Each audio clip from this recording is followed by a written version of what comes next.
Oh, oh my gosh. Listen, you have entered into the Urban Suite with me, Dr. Lisa Lacan.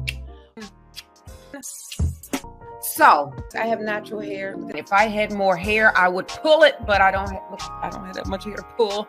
Oh my goodness. Oh my gosh. People are like, oh my gosh. So and stare. Welcome, welcome, welcome. Something about Elisa. There's something about Elisa. He said, Lisa. Oh, Lisa. Lisa, remember you were talking about pivoting. I love that. Like, oh, dun, dun, dun, dun. Yes. All right. So you are back with me in the Urban Suite. Hello, Urbanite. Hello, hello, hello. Oh, I love that blue. Look at that. And you know what? This is our second year. Oh my gosh. So was it 2 years ago? No, last year? I can't remember. What you mean? What you mean? What? Are you serious? Anyway, May is Mental Health Awareness Month. So for the month of May, I try to have all mental health topics. Our life is consumed with fear. What are delusions? And the week before that, I talked about hallucinations because oftentimes in the urban community, we have a tendency to kind of mix up those two between hallucinations and delusions. Hallucinations, see how I did it? So between hallucinations and what are hallucinations and delusions, and people kind of put them together to make it sound like hallusions. Hallusions. But there's no such thing as a hallusion. Hallusions. It's a hallucination or delusion. It's all in your mind. And we are going to dig in and dive into thoughts versus feelings. We all got feelings. I don't care how tough you're supposed to be. I don't say anything I feel. I don't share anything with the internet. Huddle up, team. Feelings on 3. 1, 2, 3. Feelings! And a lot of people don't know what that is. I don't want to hurt her feelings. Like, do you know what emotions are? What we're gonna do is learn to hide our emotions with math problems.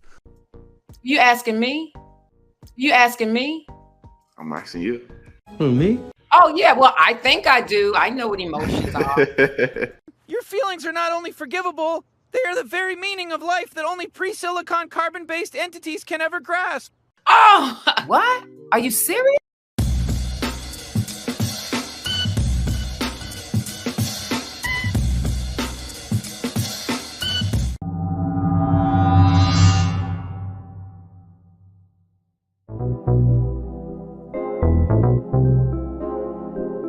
You are entering the Urban Suite with Dr.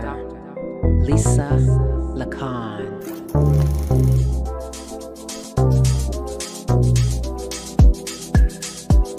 Let's talk about urban issues plaguing our community. That's what's up, bro. Good to hear. That's good to hear. Let's talk about mental health. Lisa.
All right, so we are back with our missing person segment.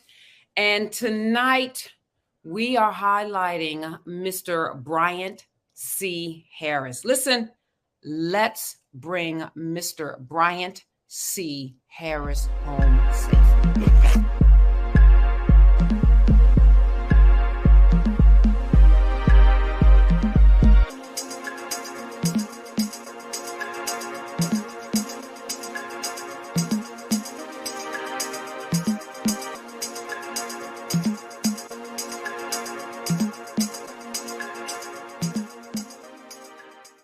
So the important mental health is everything. Mental health and emotional wellness are core to everything about our existence.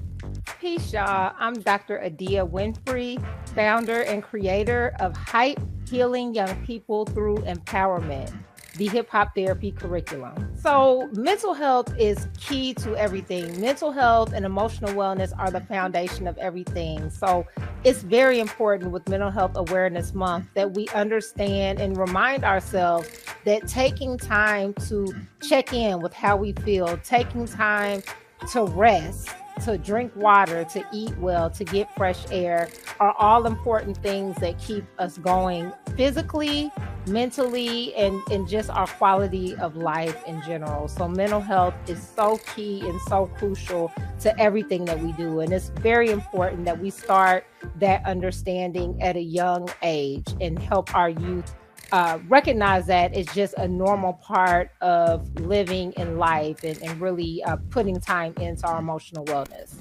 You can get more information about H.Y.P.E at letsgethype.com.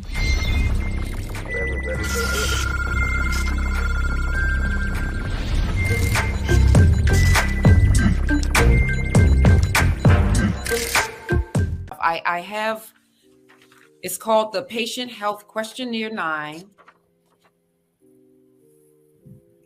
And if you need information about this, let me know. And basically what this is it's a questionnaire to assess how depressed you are, which can somewhat assess your level of suicidal ideation. PHQ-9. What's that stand for again? Patient Health Questionnaire 9. 9 items, very simple. And let me go over some of the items. Number 1, it says, okay, over the last 2 weeks, because remember, you have to look at duration, okay?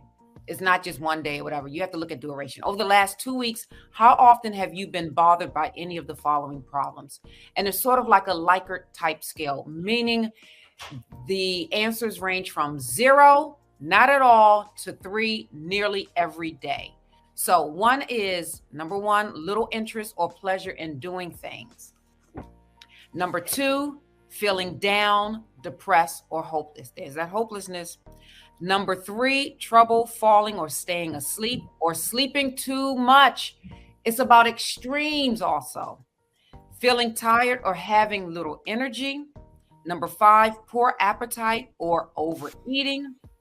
Number 6, feeling bad about yourself or that you are a failure or you have let yourself or your family down. Number 7, trouble concentrating on things such as reading the newspaper or watching television. Number 8, moving or speaking so slowly that other people could have noticed. Or the opposite, being so fidgety or restless that you have been moving around a lot more than usual. And number 9, thoughts that you would be better off dead or of hurting yourself in some way. Yeah, those are good questions. I mean, to assess a person's level of depression, but where would they ever come in contact with that list of questions? Like, unless you were looking for it. Yeah, your doctor. Every doctor that you go to now, they definitely. You mean like the medical doctor? Yeah. Okay. Your PCP, your primary care physician. I know my primary care physician asks those questions. So say, for instance, when you go on your yearly exam, that's one of the first things that they should do. Now, it may not be the doctor, it may be the nurse that asks you those questions. And I know the pediatrician, now pediatricians are asking children those questions. Now, pediatricians, they may kind of reword it, but it's still assessing the same thing. So you have the different levels. So say, for instance, if you score on this from a 1 to 4, that's minimal depression. If you score 5 to 9, it's mild depression. If you score 10 to 14, that's moderate depression. If you score 15 to 19, it's moderately severe depression. And if you score a 20 to 27, that's severe depression. Right, but see, the two things. First of all, that's once a year. If somebody going to the doctor, that like so anything could happen in between that whole year. So it seems like to me that information should be accessible so a person could look on their own and maybe, just kind of think about things a little bit. That'll make them think about those things. Yeah, right. Think about You're right. So it'll make them assess it themselves and just kind of judge it themselves a little bit. They might not have a stomach ache or something that's gonna make them go to the doctor, but they ain't going to the psychiatrist. Right. Yeah. They ain't got no appointment for the psychiatrist. Right. And that's another issue.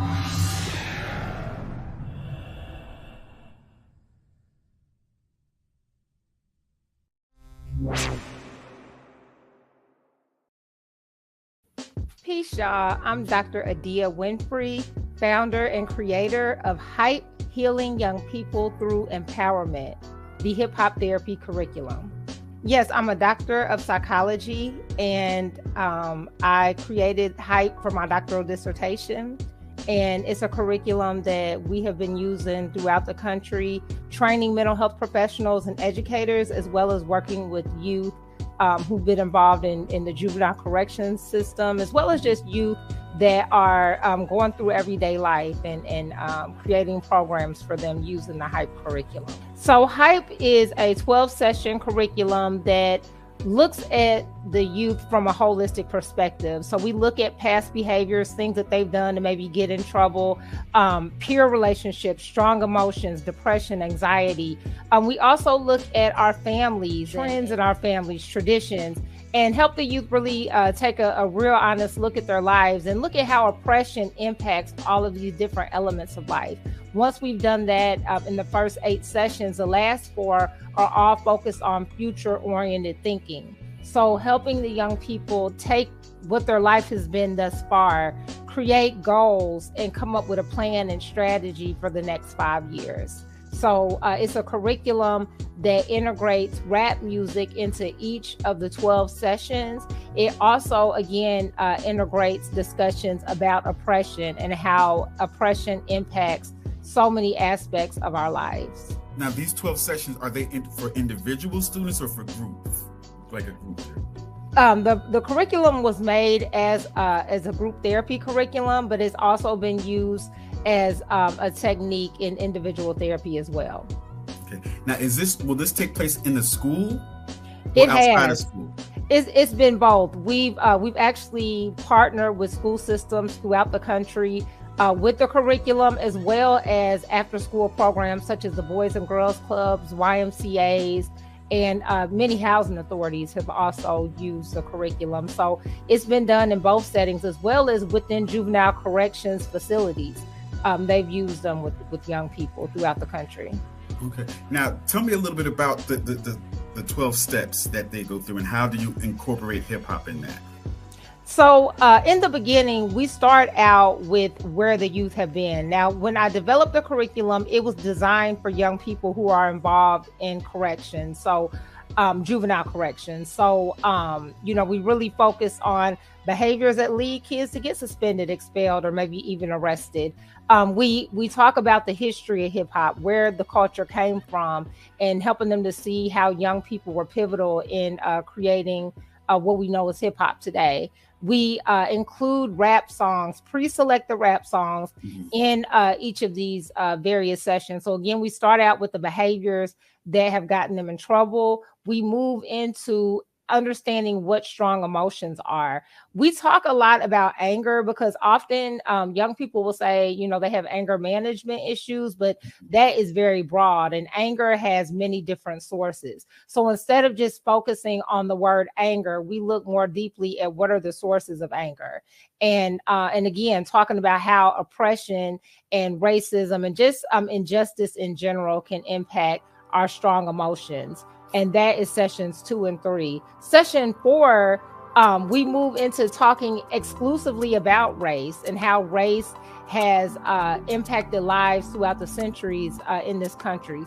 Session 5 is all about interpersonal relationships as it relates to peers, our friends, boyfriends, girlfriends, platonic friends, but also peer pressure and what that looks like. Session 6 is all about understanding grief and loss, talking about the stages of grief, what grief and loss is, the fact that it's not just about somebody passing away, but we can also experience loss due to a natural disaster or due to COVID, a pandemic, an illness, a sickness, unemployment. We move into family. So session 7 and 8 is focused on things that our families have gone through, traditions that are within our family, positive versus negative, and also helping the youth to understand that they are leaders in their families now, and really creating the narrative that they want to see and that they want to carry on in their family. Then session 9 through 12 is focused on future-oriented thinking. So to talk about our futures and what we want them to look like, we get real about talking about things like illegal hustles and, you know, selling drugs or scamming people, you know, just the real about it. We move into having them think about their dream life. What would their dream life look like? And from dreaming big, we narrow that down to goals, and then we have them actually create a 1-year and a 5-year goal, as well as steps to accomplishing those goals before the 12th session ends.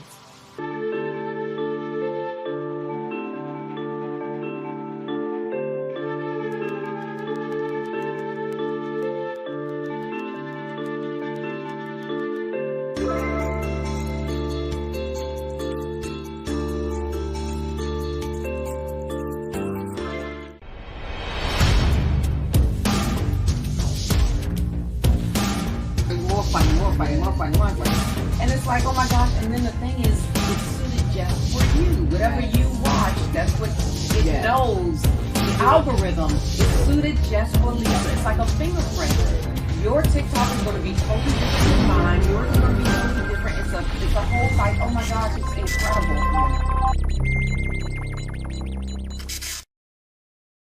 I had a lot of background issues, a lot of legal issues I was dealing with and facing. Sat down and did time for it, finally fessed up to it, owned up to it, did what I had to do, whatever the case may be. Like now to go along with each one of those sessions, do you have accompanying like music that they can relate to make them understand it better? So that's the thing. Each of the sessions has pre-selected rap songs. Now, the songs, the youth do have the lyrics. And so when we go through each of the sessions and listen to the songs, we actually use the songs to help them process whatever the topic was for that particular session. So just going through the subject list, you could see that, I mean, we could get really deep. I mean, when you're talking about anxiety or depression or anger, you know, if you give youth space to really go deep, you can. And the songs give us the perfect foundation to allow the youth to open up. So for example, in session 2, when we first introduced the topic of anger and depression, we use the song Slippin' by DMX and Lord Knows by Tupac. The songs that we use range from the mid 1980s all the way up until 2020 is about the latest song that we have to this point. And so it's exposing the youth to a wide variety of music. We don't necessarily use quote unquote conscious artists. We have artists that include, of course, like I mentioned, Pac and DMX, but we also have songs by NBA Youngboy and Lil Baby and Gucci Mane and T.I. and Lil Wayne and, you know, the whole gamut. So it's a variety of music that spans the decades, but again, selected for a very intentional purpose, and that is to get the youth to critically think and look at their experiences and also make plans for where they want their futures to go. My doctoral program was at Wright State University School of Professional Psychology in Dayton, Ohio. I piloted the curriculum through the Wisconsin Department of Corrections, and then I moved to Atlanta in 2009 and started doing the program there in 2010. But actually, the program is used much more on the East Coast than anywhere else. We have 50 trained H.Y.P.E certified facilitators in the Baltimore area alone. And so we do trainings once or twice a year. And so to this point, we have about 70 certified H.Y.P.E facilitators all around the country. Okay. No, well, because I was bringing that up because, like, there's a bit of a movement now, like, that's coming up from the South in the United States, where they're looking to ban so-called CRT and stuff like that. So when you're talking about oppression and racism and like letting kids know about that, have you had any, thought about how that's going to affect your curriculum and your sessions? Absolutely. And it's very interesting that you bring that up today because we had an incident earlier today where we're being denied access to a library here in Alabama. So this is the first time that we've had that happen. But yeah, to this point, we haven't experienced anything negative as it relates to talking about history and oppression, but that may change as things are starting to shift in our culture. So one of the key things when I was doing my research for my dissertation, I wanted to really understand the issues that were impacting Black males between the ages of 13 and 22 who were involved in the juvenile justice system. And one of the key things that came up is poor racial identity development. And essentially what that means is how you identify with being Black, your understanding and thoughts of what it means to be Black. And so much of what youth believe about being Black and what it means to be who they are in their skin, their self-concept, is impacted by stereotypical images that they see, by racist and discriminatory laws that target certain neighborhoods, zip codes, and demographics. And so when youth find that out and they understand, these things that are happening in my community are not happening because my community is bad, or is not happening because I'm bad, it's happening because this is a system that was created to keep certain people oppressed. And so when you explain that to them and help them understand that injustice does exist, it helps them to look at life from a more realistic standpoint. You know what hip-hop means to me? It means freedom. It means I don't have to do what the system says I need to do in order to eat, live, and survive. I can live the life I really want to live, how I want to live it.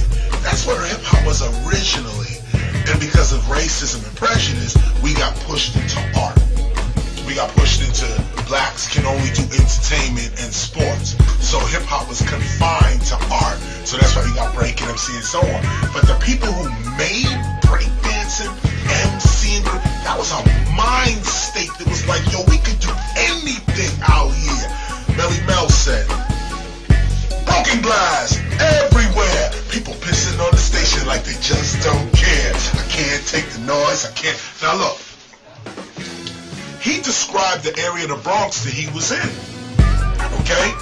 But he didn't allow that area to dictate to him who he was going to be as a man.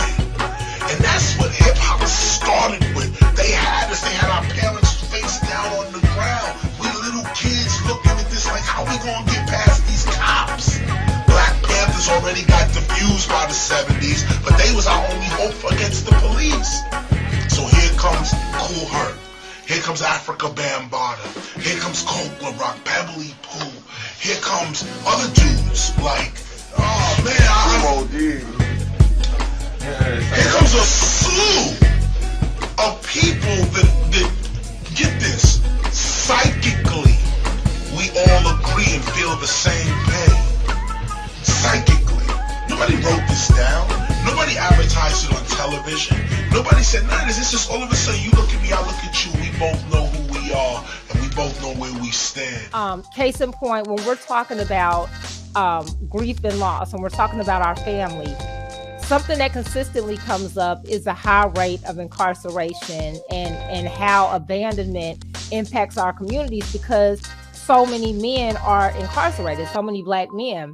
And so on the surface, if you don't understand the injustices of our criminal justice system, the fact that Black men are more likely to be profiled by the police, more likely to get harsher sentences when they go before a judge, you might not understand that, you know, it's a systemic force that is impacting these things. The other piece of that, when you explain that to children, it helps them make better decisions. You might not want to take that penitentiary chance if you know that the odds of you getting a fair trial, or the odds of, you know, you having mercy, the judge having mercy on you, is slim to none. If your skin is brown, you know, you may make different decisions.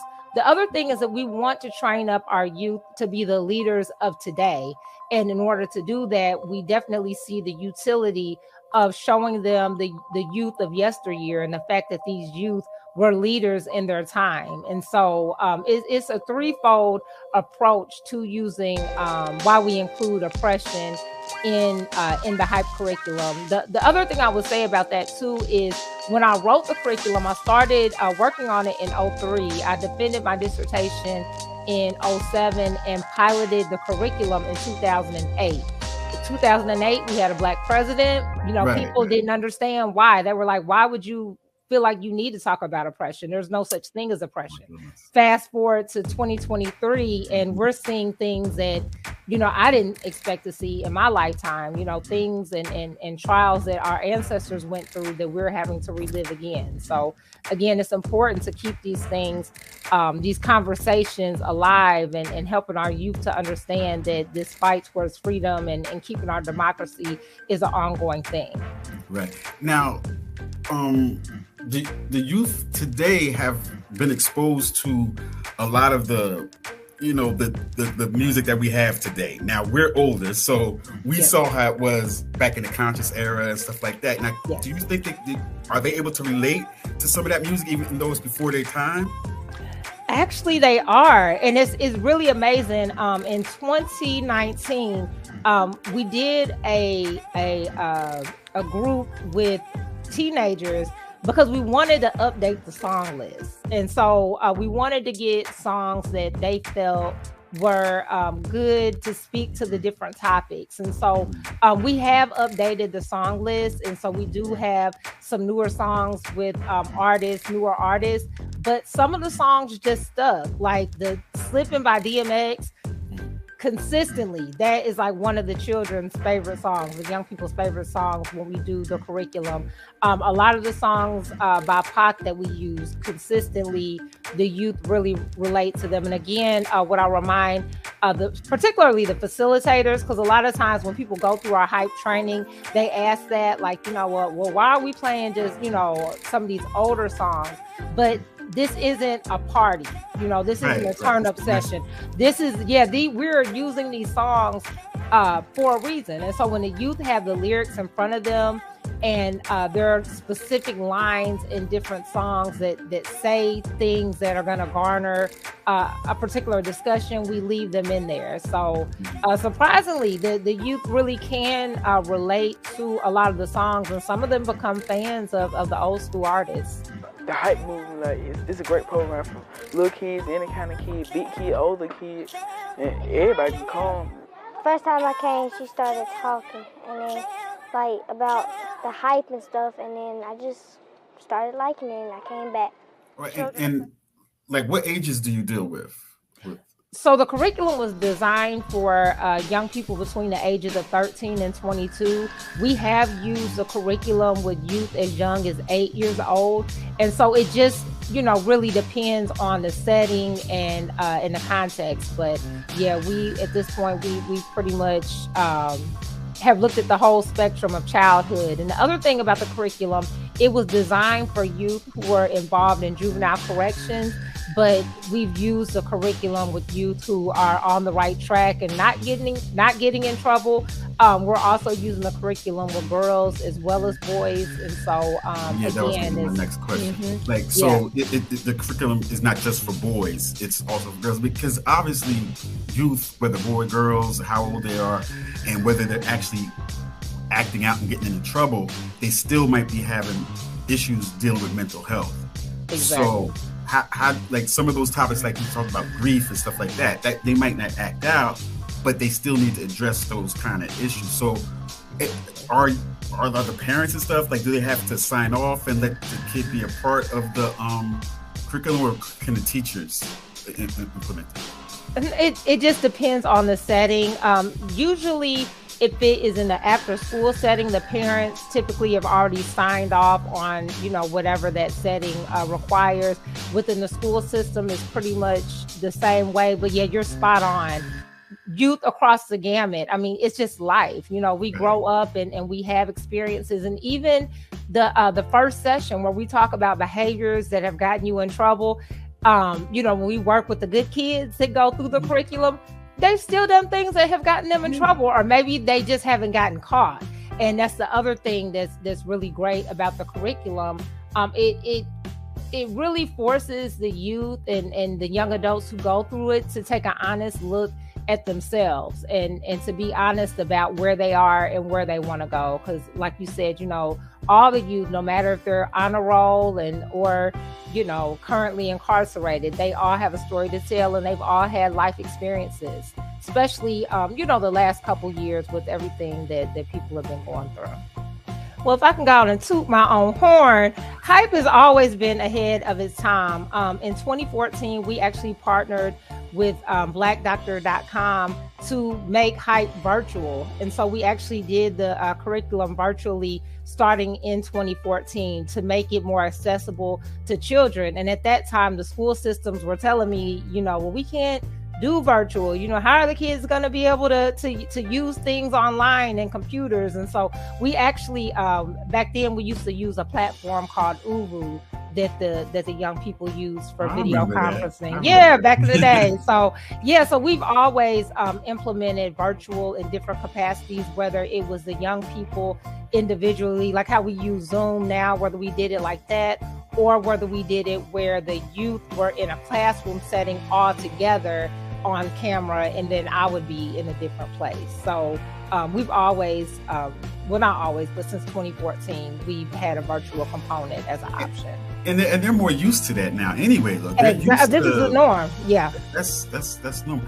But the thing that has changed is, like, now you have a pushback with people not wanting, it seems like people don't want youth to know the history of, like, certain things. They don't want them to learn about oppression and stuff like that. Absolutely. So what have been some of the pitfalls you come across? Just what you said. I mean, the pushback that I received, especially in the beginning, was the fact that we did talk about race. And, a lot of people were just really uncomfortable with us talking about race, particularly during the Obama years, because they just felt that we were bringing up something that was not relevant to children anymore. That started to dissipate around 2016, and I heard that less and less because it became more apparent to people that racism is alive and well. And so I really don't receive pushback like that at all. People definitely welcome the conversation, talking about what oppression is and how it has impacted our lives, and especially after 2020 with the social justice uprisings that took place. People are really more open, it seems, to having this topic discussed with young people. Some of the biggest successes is when I hear from facilitators. I just heard from a facilitator today with one of our partners in Baltimore. The United Way is an organization we partner with, and each year they just keep expanding with the H.Y.P.E curriculum. And so Baltimore is like one of our shining examples of what can happen when we have good partnerships within communities. They are implementing the program at various high schools. There's one school in particular that has a program for young fathers, and the program H.Y.P.E has been implemented with those youth for the last few years. So hearing the feedback, from our folks in Baltimore has been really amazing. And they let me know today that they want to expand to some more schools. So it's just awesome to hear how youth, again, from all types of backgrounds. I mean, we have youth who are doing well in school, who really don't have any problems, that enjoy H.Y.P.E and have garnered things from H.Y.P.E. And to know that that young fathers in Baltimore are learning to raise the next generation through using H.Y.P.E is just, something that I'm very, very proud of. You can get more information about H.Y.P.E at letsgethype.com. Okay. And just real quick, how did you come up with that name? What gave you that idea to use that? Listen, the spirit. That's all I can say, because when I came up with the title, H.Y.P.E at that time meant somebody that was addicted to drugs. H.Y.P.E, like now, H.Y.P.E is back to the term that it used to be in the 80s. Like, H.Y.P.E turned up. But in the early 2000s, in Ohio, where I was living at the time, H.Y.P.E meant, that's what you would call somebody that was addicted to drugs, like fiend or something like that. They would call it a H.Y.P.E. But I wanted to take it back to the meaning in the 80s. And so I knew I wanted the curriculum to have a word that was an acronym. I wanted a hip hop word. And so I just came up with H.Y.P.E. And so I knew I wanted the healing to be in there. I wanted it to be more than just a Band-Aid. I wanted it to be a curriculum that went deep and really addressed the issues that were affecting Black boys that were involved in juvenile corrections. So I just started writing a bunch of hip hop words. And when I wrote H.Y.P.E, and I was like, okay, I think this is it.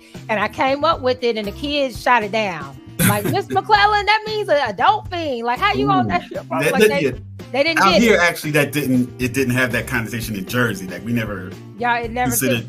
That wasn't a word, but it was the original meaning out here. It was the original meaning still. Mm-hmm. Yeah. Well, at that time, the meaning shifted, but the meaning shifted back by the time I graduated in 2008. Right. So, and the acronym for the program is what now? Healing Young People Through Empowerment. Used it with youth of all backgrounds, Black, white, Latino. I'm not sure about Asian American youth, but definitely Black, white, and Latino youth. Okay. And where do you see this program going in the future?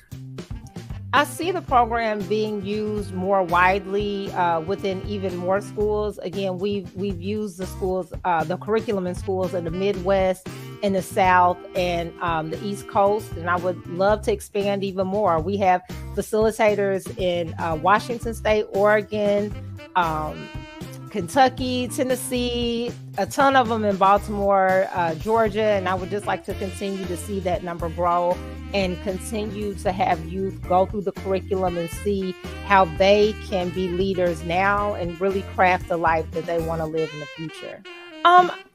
One of the biggest things I would say that we need right now is just continuing to push the message. So if you hear about this curriculum, you really are resonating with what you hear, tell somebody else and direct them to the site, because with word of mouth, that is how we've been able to spread the message of H.Y.P.E so far, to the point that we have over 6,000 youth have gone through either the full curriculum or H.Y.P.E programming, and over 2,000 professionals have gone through training, and we have 70 certified facilitators right now. So, and that's all strictly through word of mouth. So, we just want to continue to get the word out and reach out to us. And if you think that the H.Y.P.E curriculum will be good for youth in your community, hit us up and let's talk about how we can make it happen.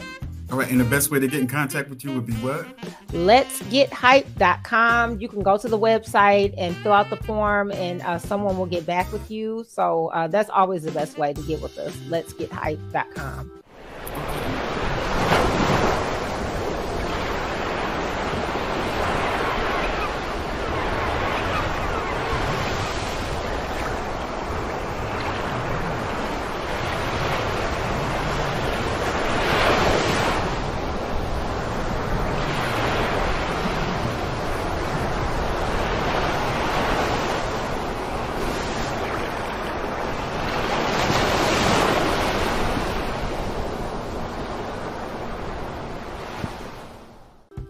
last words.